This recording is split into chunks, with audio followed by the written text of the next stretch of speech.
Hello, good morning, and thank you for joining us for today's discussion with Mr. Onur Genç, CEO of BBVA. Before we start, I would like to remind you there's an option to submit questions. Mr. Genç, thank you for taking the time to speak to us today. My first block of questions is related to strategy and the future of BBVA. What are your strategic priorities following the successful disposal of the US? Could you please remind investors how do you plan to prioritize the allocation of your excess capital? And how do you see BBVA in 3 to 5 years down the line? Perfect.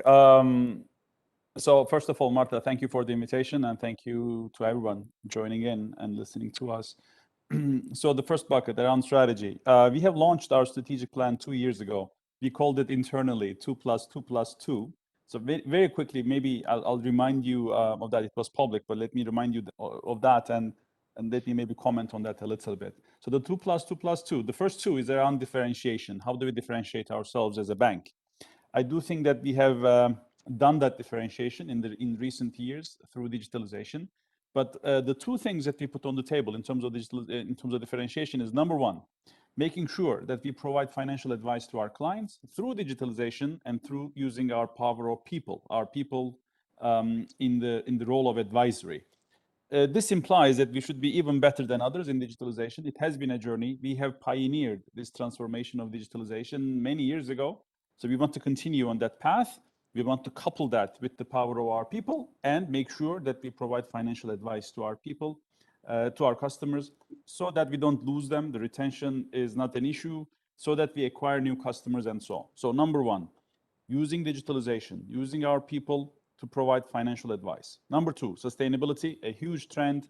We want to be pioneering even that trend as we have done with digitalization. Those first two are differentiation strategies. Then the second block of two is about how do we create more value for our stakeholders, shareholders and stakeholders. On that one, we put two on the table as well, reaching more customers, growing our customer base, number one. Number two, operational excellence. Operational excellence in terms of cost attentiveness, in terms of capital discipline. That's the two around creating value, creating more value for our stakeholders. And then the last two of the 2+2+2 is around the enablers, making sure that we have the best people and the most engaged people. And number two, using data and technology, That strategy has proven to be serving us really well. During COVID, we have seen that the digitalization strategy has paid off, is paying off. We have seen the sustainability trend is clearly there. So the differentiation angles are there. The growth angles are also there. I mean, last year, we have acquired, despite COVID, 7.5 million customers. This year, we are expecting that number to surpass 8 million customers, 8.5 million customers. A good part of this, Marta, is coming from digitalization. I mean, 37% in the first half of the year, 37% of that customers acquired is acquired digitally. That percentage, 37%, was basically zero 5 years ago. 5 years ago, that 8 to 8.5 million customers that we would be acquiring this year was around 3.5 million. So we are acquiring new customers using the capabilities that we have. And then people and data and technology obviously will be the enablers. That's on the strategic side. You asked about how do we see the bank in some years. On that one, what I would say is I see the bank as a larger bank. So I see growth in our businesses, and without compromising profitability and without compromising capital discipline. I hope we have shown to the market and to everybody out there that we are very disciplined in capital after the sale of the US, after the sale of some other businesses and so on. So as long as we observe that capital discipline, as long as we are attentive on profitability, I see the bank as a larger bank in 3 to 5 years. Regarding capital allocation, the pieces that you were asking, and what do we do with the excess capital? I think if you ask me, the equity story of BBVA, different than other banks, different than other European banks at least, is that we operate in a diversified portfolio. So we have multiple countries just than a pure European country. But more importantly, in the countries that we are present, numbers clearly justify this statement. Our ROE is higher than the average ROE of the industry in the countries that we are in. So we have to isolate for this mix effect of countries. If you go into the country and look into the country, our ROE is in general higher than the average of the industry. To me, that's very important. That gives you the ticket to grow even more. So in terms of the allocation of capital, the excess capital, first of all, as long as we are disciplined in capital, we'll continue to grow, leveraging that strength that I mentioned, which is being better than the average of the industry, continue to grow in the markets that we are in. Then we have launched this program and this discussion of the share buyback program. Hopefully, we will be starting it in the fourth quarter, as we originally have mentioned, subject to regulatory approvals, but that process is moving as we were expecting. So in the fourth quarter, we will be starting the share buyback program. So continue to grow profitably and continue to reward our shareholders through different mechanisms. The dividend policy, we are going back to normal dividend policy starting this quarter, the fourth quarter, and also execute on this share buyback program. So those are kind of the high-level ideas. Excellent, very clear. So moving on to Spain's top line, how are you working to boost your revenues in Spain? Has your risk appetite increased as a result of your strong capital position? Where do you see opportunities for lending growth, and how do you see lending prices progressing? Because despite Spain becoming a more concentrated market, we have not seen price discipline, particularly mortgages and consumer lending. Would you agree? Yeah. Let's go one by one again. So multiple questions in the block. So first of all, how are we increasing our revenues in Spain? I would say three levers, three very clear levers. First of all, as it is the strategy for the bank, increase the customer base. Increase the customer base using the capabilities that we have also in digital. I mean, to me, it's amazing numbers. In a mature market like Spain, in 2020, even in the time of COVID, we have grown our customer base by 520,000. This year, in the first half of the year, it was public, obviously, in the discussions that we have had at the end of the second quarter. In the first half, we have acquired 360,000, so close to 80% more versus the same period of last year. And then we do these surveys every month, basically asking the customers, asking the public, have you changed your bank recently? Did you start a new banking relationship recently? And if so, which bank have you done that with? In that survey, we have been gaining market share every single month, every single month. So first of all, how are we boosting revenue growth? Grow the customer base. As we are doing for the rest of the bank, even in Spain, we are growing our customer base. And I would highlight again the digitalization, the role of digitalization in that customer growth. I gave you a percentage, 37% of the customers acquired at BBVA in the first half of this year, 37% globally was acquired digitally. That same percentage, that 37%, is even higher in Spain. It's close to 50%, 48% to be precise. So grow the customer base, number one. Number two, change the mix of lending. So grow in portfolios where we can deliver better returns on capital. We have been doing that. If you have looked into the second quarter results, you have seen that in the areas that we wanted to grow, we are growing very nicely. What are those areas? Consumer loan portfolio. We want to grow in that one. Return on capital is very robust.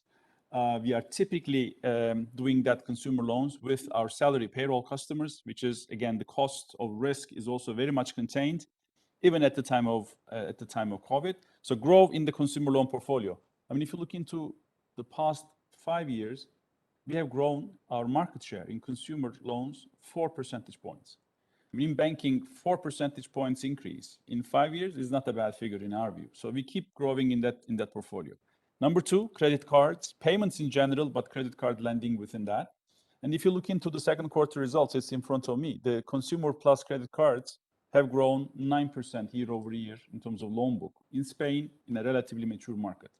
So consumer loans, credit cards, very small businesses as we call them, PMS, we are growing very nicely on that one. The same percentage year over year growth at the end of June was 3% on that book.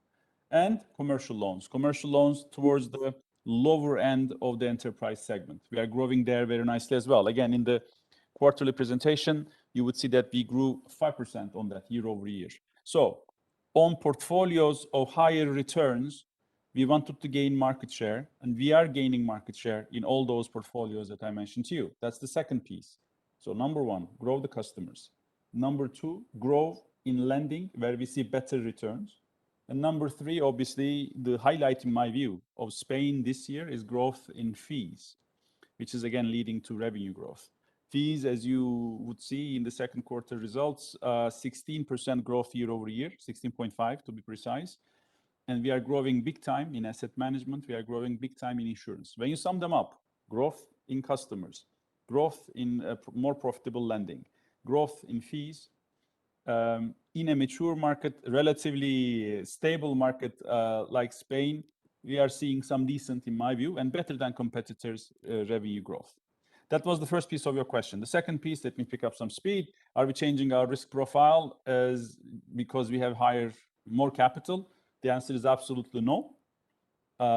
Meaning the capital prevalence or the capital situation should not be changing our risk appetite. If there is value, there is return in the portfolios that we want to grow, independent of your capital position, you are delivering good returns, and you can always accumulate capital, and you can always ask for capital for those portfolios. So we don't see that as an ingredient into let's change our risk appetite. I'm very proud of a mechanism that we established at BBVA, and we improved that over years, and it's even better now, which is for retail and SMEs, we have portfolios, and for enterprises, for commercial and corporate, we do it by client. So every single capital that we deploy to a certain client, or every single capital that we deploy to a portfolio, retail, credit cards, has to pass a certain threshold. For clients, you might choose to invest in a certain client, but then our systems track that and make sure that after the period of investment, you still deliver that capital return. It's a very micro capital planning process, which I'm explaining this because independent of our capital position, this planning process is enabling us to make sure that wherever we put the capital, we deliver decent returns. And we don't change our risk appetite or the thresholds just because we have more capital and so on. And then the last one you asked about the competition and the fact that you feel that the pricing in certain portfolios like consumer and mortgages is maybe overdone in the industry. I mean, the mortgages is very competitive. In consumer, we don't see that competition that you are referring to, but in mortgages, we do see that. But the same policy of that micro capital planning process holds there. If we see value in the portfolio, and as you know, mortgages is a very long-term product in Spain, and it typically comes with other products. So it's not just a pure mortgage. If you have the mortgages, you establish a very long-term relationship with the customer. Looking at those returns, obviously, client by client pricing is very different. So we have these ranges and bands. But in general, the portfolio still makes money, still delivers good, decent returns. So as long as that's the case, we continue to invest. If that's not the case, we move the capital to other portfolios. But so far, there is competition, but we can live with it. Perfect. So now on to Mexico, the jewel of the crown. What are your strategic priorities in the country? What are your key concerns? Bancomer's ROE has fallen to 18% post-pandemic. How long will it take you to rebuild the pre-pandemic returns of close to 25%? Close to 25%. Very soon. Let me start with the last one. I think our expectation is clearly that next year we'll be back to normal. And this year, the second half is actually proving to be very positive. I mean, we have guided the market with a very positive tune for all the markets actually, but also for Mexico in the second quarter. And that guidance is very much confirmed. So we are also expecting a very good second half, but also coming back to your question, the ROE levels of pre-COVID is coming back very soon. But you mentioned something. You said jewel of the crown. I agree. It's an amazing asset. I mean, if any one of the listeners are out there, if they go to our investors, if they go to Mexico, I would encourage them to really, and we do organize these visits, I would encourage them to go to BBVA Mexico and meet with the team. And It's an amazing team, the best talent in my country, the best brand in the country. We do measure this, obviously. The best franchise in the country. It has been built over years. I mean, we do have now 24% market share in total lending. And the second largest bank is around 14. So we do have this amazing franchise in the country. That's why it's the jewel of the crown. And that's why, as I did mention before, the best example of what I was saying about BBVA, in all the countries that we are in, we are delivering better returns than the average of the industry. It's clearly more visible in a country like Mexico. That's why I agree with your statement that it's the jewel of the crown. And what is our strategy there? You were asking. Growth, profitable growth. It's easier to do it in Mexico, to be fair. Those thresholds and capital discipline, it is easier to grow profitably in Mexico, and that's what we have been doing. The same levers, more or less. I mean, there are nuances, but the same levers in the sense that we are growing our customers. I mean, our target customers, as we call them, which is the really linked primary customers that we have. In the past 4.5 years, we have grown our target customers by 66% in Mexico. The country, the bankerization is growing, and we are growing with it. So the customer franchise is growing. But again, nuances in the sense that, for example, in Spain, given that growth is not like that because the bankerization is already established in Spain, we are reducing our number of branches in Spain. In Mexico, we only reduced it in that 4.5 years. We only reduced it by 6%. So it's basically flat, the number of branches. But we have grown our target customers, primary customers, by 66%. So we are serving a much larger customer base with the same infrastructure and with a similar cost base.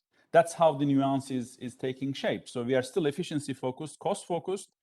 But in the case of Mexico, where the bankerization keeps increasing, you don't need to close branches and do restructurings, but rather keep that infrastructure to serve more customers. But coming back, what is our growth in Mexico? Growth, profitable growth.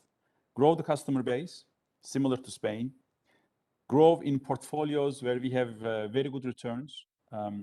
Grow in the cash management. Our banking business is all about cash management. You can lend to clients, but you have to be in the cash flow of that customer. Either retail or enterprise, doesn't matter. You have to be in the cash management. I'll give you one number. The payroll loans in Mexico, BBVA Mexico has 38% actually, to be precise with the latest figure, 38% market share. So we are in the cash flow. Be in the cash flow, lend to those clients in high return portfolios, grow the customer franchise. And Mexico as a country is helping on this strategy. I mean, the best news about Mexico is the fact that, again, very low bankerization. I mean, the credit over GDP is the lowest among emerging markets in Mexico. Lowest. It's lower than Peru. It's lower than Nicaragua.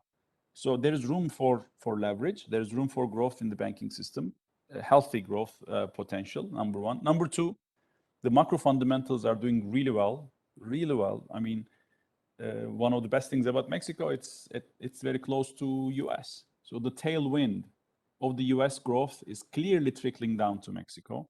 All of that growth is helping the country. All of that growth is helping the bankerization. And we, the best bank in the country, is benefiting from it. So the tailwinds are also reaching us. So second half of this year, next year, I'm seeing very positive picture.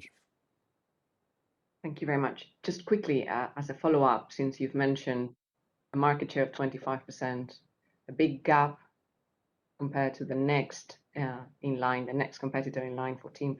Do you think there's room to keep increasing, or is there a focus to keep increasing market share as you've been doing over the past 18 months, or is not a priority for the bank and hence you will preserve margins over market share going forward? It's a priority. It still is a priority. I mean, last year over year, June 21, we have gained 61 basis points in market share. So we can still gain very profitably, and we will continue on that trend because, again, we have the capabilities and all the basics to be able to grow very profitably in the country, and that's what we will do. So there is always this trade-off, but in large portfolios, especially in retail and SMEs, scale is helping the profitability of the whole portfolio. So the marginal cost of serving that extra customer is very little. which means that the trade-off between profitability and growth is less visible, is less critical in portfolio segments. And for those segments, we will continue to grow for sure. Perfect. I mean, in credit cards, we now have 31% market share, and we have been growing quarter after quarter, without compromising on profitability. So I think we can continue to do that. Very clear. Turkey. I have asked this question many times in the past, and it's a recurrent one in the debate with investors. But I'm afraid I have to ask again. What is the strategic rationale of holding a 50% stake in Garanti? And where do you see your presence in the country in 3 to 5 years? Yeah. I mean, we have repeated the answer, so it's going to be a repetition for you too. So apologies, Marta, but we are long-term investors in wherever we are. And we do have this principle of look at the long-term fundamentals of the country, number one, and also look at the asset that you have in that respective country. And this second component is very important to us. It's one of the key reasons, despite the fact that the market is an amazing one, the US market, that second component, the fact that we lacked scale, the fact that our ROE, unlike any other country that we are in, is lower than the ROE of the industry, we felt we didn't have the right asset. In the case of Turkey, that's completely the other way around. So first of all, on the two dimensions of the market and our position in the market. On the market, we all know the fragilities, the vulnerabilities of the country, so I'm not going to repeat them to the audience. But we do also see that in the long term, there is the potential. The same dynamics that we see that I talked to you about in Mexico holds for Turkey as well. I mean, demographics, the domestic demand part is very positive, like in Mexico. So the average age is 31 versus the average age of Europe being 44. No, I mean, so the demographic dividend is clearly there. Number two, the tailwind of a large market. In the case of Mexico, it was the US. So we are in Mexico getting the benefit of being very close to US. The same thing for Turkey. I mean, Turkey is the 6th largest partner of Europe. If you exclude energy, the trade balance is such that Turkey is like number 5 to Europe. So Turkey is a manufacturing hub for Europe. That's the second component that I would put on the table. And the third component that I would put on the table is still the same, the leverage situation. There is room, especially on the households, there is room for leverage. I mean, the household debt over GDP is 16% in Turkey, 16% to be precise. The same percentage is 39% in the average of emerging economies. So there's room for leverage on the household side as well, creating room for growth for banks like us. So the market, for long-term reasons, have the potential in our clear view. Then number two, which is very important, our position in the market. And I go back to the same metric, and I would encourage the audience to check out these numbers because I think they are important. Our ROE, Garanti BBVA, our bank in Turkey, versus the ROE of the industry. We do have a clear gap, not this year, not last year, consistently. If you take the past 10 years, that is the case. And we do believe that that positive gap and it's a very sizable gap in the case of Mexico, in the case of Turkey. It's very important because the banking industry in general, over the long term, has to deliver a decent ROE. Otherwise, the industry cannot function. And if you do have this meaningful, sizable gap with the rest of the industry, it implies that in the long term, you would deliver very good returns.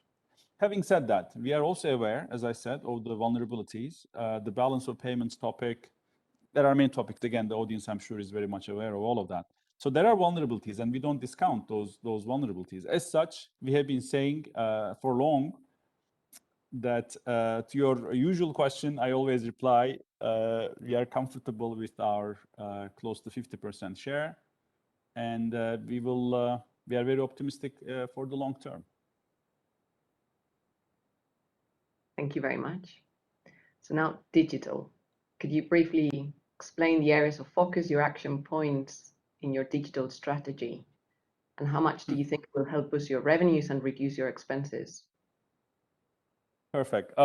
So I kind of touched upon it, but I see it's not what we call a MECE framework, so mutually exclusive and exhaustive framework. But I do see digitalization as a journey of 4 different things. And it's not precisely as such, but it's like a series of 4 different stages, one after another.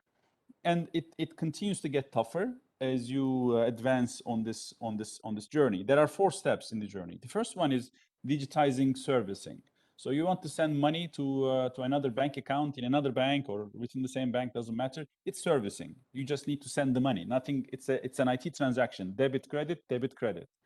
That was the first part of digitalization journey. Now everyone does it. It's a commodity. It's a hygiene. Everyone does it. So there is no room to create differentiation through digitizing servicing. But it was the first step that everyone did. And I think we started that early so that we can move to the second and third and fourth stages. The second stage after servicing is digitizing sales.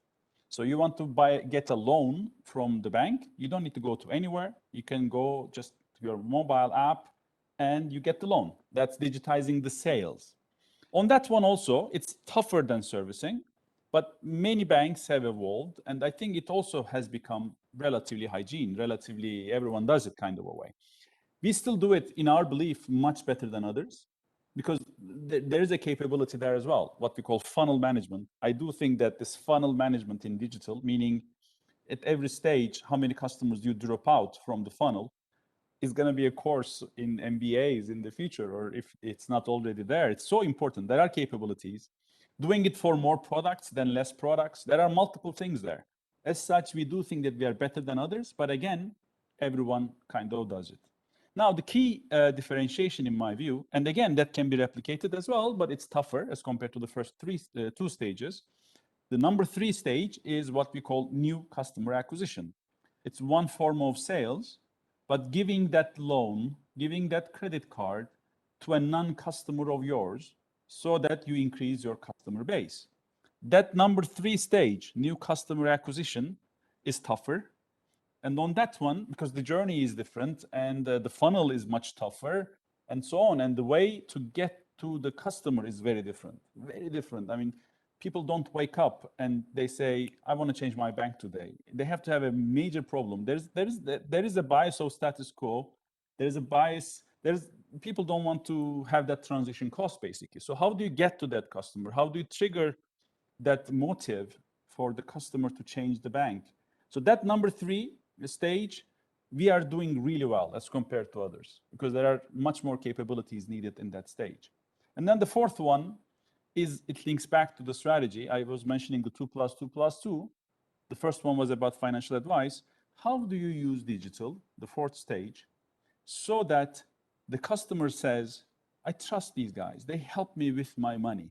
They help me with the financial advice that they give to me. And they're not short-term focused just to optimize the profit, but they care for me as a customer. I mean, it's I did mention it in one other public interventions. We ask the customers in every single country, and it doesn't change the percentages too much. 65% of people in different countries basically say that the key problem that they have in life, it can be many other things, but 65% with a huge majority as compared to the other potential answers, they say their key issue in life is money. So the banks have to do something with this. And it's also self-serving, which is, if we do this well, if we help the customer, what we see is that customer never leaves you. Today, because of that number of first stage and the second stage, servicing and sales, and given the fact that many banks have evolved on this, our customers tell us that your app is really, really great. But also for the things that I do, servicing and sales, other banks can serve me well. To cut the long story short, I'm giving you these 4 stages, but our focus in this digitalization journey is to make sure that beyond servicing and sales, which we are doing in our view, as far as we can see, much better than others, we also excel in this stage number 3, new customer acquisition, and stage number 4, helping customers with their money so their connection with the bank is much, much, much better. And on the third one especially, there are numbers I gave you. We were acquiring, once again, I will repeat that, 3.5 million customers, 2016 total, and only 3% of that customer base was acquired digitally in 2016, 5 years ago. This year, our expectation is close to 8.5 million customers. So 3.5 have become 8.5. And the 3% digital acquisition ratio has become, in the first half, 37%, and it's increasing. So we are acquiring additional customers through these digital means. So it's helping us on growth, number one. And then it's helping us, given the fact that servicing is very cost heavy, it's helping us in optimizing our costs. The restructuring program that we have done in Spain, the numbers that I gave you for Mexico, we have grown our customers, target customers by 66%, while we decreasing the branches by 6%. So all of that is also helping us on costs. To cut the long story short, I mean, sometimes there is this perception, I see it in the investors, the traditional banks are kind of a melting iceberg, and the fintechs are going to come and they're going to kill the banks. They will kill the banks if banks don't respond to it, or if they don't create the journey that I was talking to you about. I mean, the things that we can do with technology, with data, and with digitalization is enormous. And if you do that well, I think we will continue to thrive as we have been doing in the past few years. Perfect. Related to that, we've got a question from the audience. It's a complex one, but if you briefly could answer to it, what in the fintech area, where do you see the real threat, or what is your key concern at the moment from new entrants? Is it international transfers? See with Wise, is it buy now, pay later, the Klarnas of this world? Could you share quickly what is your main concern today related to this? It's not a concern, but where do I see fintechs again thriving also in the industry is those areas where we see relatively high margins, so very profitable. So there is room to be able to use the pricing lever to pull out the customer from the franchises. And those are, in general, again, the international transfers. You mentioned them all. Payments, where the margins are also very nice. Crypto, I do see, and some of those great names that come out when you look into their numbers. One of the reasons that they are thriving is also enabling crypto, and customers do have some affinity or increasing affinity to those type of products. So where you see new things or where you see high margins is where we will see them, and they will succeed because they are very focused. And I see our business is all about talent, people, and I see very good talent being pulled into fintech. But I also do see that there's room to collaborate on such opportunities. I mean, the focus and the dedication and the talent base of a fintech, coupled with the customer franchise of the bank, especially banks like us, who really think that the success will come from the long-term optimization of the customer rather than the short-term immediate revenue on a certain product and so on. I do think that the best way forward is actually to combine both. So fintechs partnering with banks is a better way out than fintechs attacking a certain thing, because the banks do have the capability and the muscle to counter some of those threats. Thank you very much. I'm conscious of the time, and we are seeing a few incoming questions related to this. So would it be possible to do a brief recap on your approach to M&A and bolt-on acquisitions? For example, we buy back the minorities in your LATAM subsidiaries. Marta, I mentioned it multiple times in previous kind of quarterly calls also. Our approach to M&A is the approach of a very simple one. And people tell me that, and I'm a very tangible, numbers-oriented person, so it stays at the philosophical level, but it's really how it works. It goes back to the strategic mindset for sure, but also whether the numbers play out. If the numbers play out, the capital discipline. Why did we sell BBVA USA? I was the CEO of that business before I assumed this job. You cannot imagine the emotional aspect of taking that decision, but we had to because it was our fiduciary duty. The same applies to every other opportunity that we look into. The numbers have to come out. So in that sense, what is our approach to M&A? And maybe a related question, which is the most asked question of the fact that we do have excess capital now, would it lead to an M&A frenzy at BBVA and so on? The answer is a very simple one. We don't look into M&A as something that we will be using to amortize our excess capital. We don't. The numbers have to work out. And on that one, as I keep saying to everyone, if you have an M&A is a project, and if that M&A project is value accretive, if you create value with that project, you don't even need the excess capital. Obviously, there is the convenience of having the excess capital right next to you. So we are not naive. There is that convenience benefit, but the project has to make sense. If the project makes sense, even though you might not have capital, you can call for capital. That's how the markets work. That's how the markets should work, in our view. To cut the long story short, our approach to M&A is the approach of we have to see the clear value and capital accretion. The IRR has to be there. The tangible book value accretion has to be there. The earnings accretion has to be there. And if the numbers don't come out, we don't do M&A. And the excess capital doesn't change this perspective on how we look into it. You also asked about bolt-on, for sure, because we like certain areas. Again, payments, asset management, those areas we like a lot because the returns are much more attractive in those businesses. As such, we are growing like crazy in all those areas. I mean, payments, we are growing much better than the industry, growing our market share in every single market that we are in. So we'll continue to grow organically. And then M&A, if the numbers work out, why not? The only thing is, given the attractiveness of those areas, when we look into some of those opportunities, given the base value of the valuations are being so high, we don't see very clear opportunities. Again, I answered bits and pieces here and there, but my basic message is we are very numbers focused on these opportunities. Obviously, the strategic component is important, but the numbers have to work out for M&A to happen. And just generally, and it doesn't need to involve BBVA, of course, but do you think we will see further consolidation in Spain? Do you think there are banks that are not making their cost of capital, they won't make it, and probably they won't have an alternative but to... Most probably, yes. I don't know the time frame, but yeah, because the Spanish banking industry, if you account also for the corporate center costs and so on, still, as an industry, doesn't deliver the cost of capital. The best way to...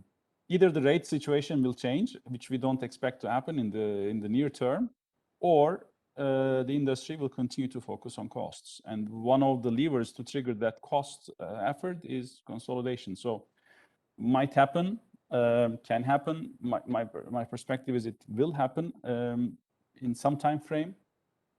But if you are indirectly asking our role in that process, the numbers have to work out. I go back to my previous answer. And before we finish, very quickly, we've got 2 minutes, but we've got an investor asking for a clarification on your mortgage strategy, because you didn't mention it in the 4 books that you talked about, the books that you are focusing on for growth in Spain. Yeah. Are mortgages attractive in your view at current prices? Are you willing? You have been gaining market share lately.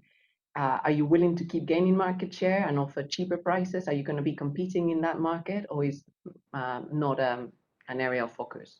It is an area of focus because it does create value. It is about cost of capital. That capital planning process that I did mention, it implies that we should and we can grow in mortgages. The only point I was making is I didn't list it in the priorities because it is tougher to gain market share in that portfolio without compromising profitability, which implies that we will continue to grow. We will be very aggressive, obviously, but we will not be part of this price war, because if you are, you can gain market share and everything, but then you would be below the threshold that you would be seeking for that portfolio. So we will continue to grow. Don't take me wrong at all. But the aggressive positioning and aggressive market share gain that we have done in consumer, 4% market share gain in the last 5 years, as I said, probably is in any case very tough to achieve because of the nature of the portfolio, but that's not the positioning that we will have. Very clear. Well, I'm afraid we've run out of time. It's been an absolute pleasure to have you with us here this morning, Onur. I wish you the best of luck in implementing your strategy, all you've been talking about today, and we hope to see you soon. It's always great to talk to you, and thank you to audience for listening in. So thank you so much.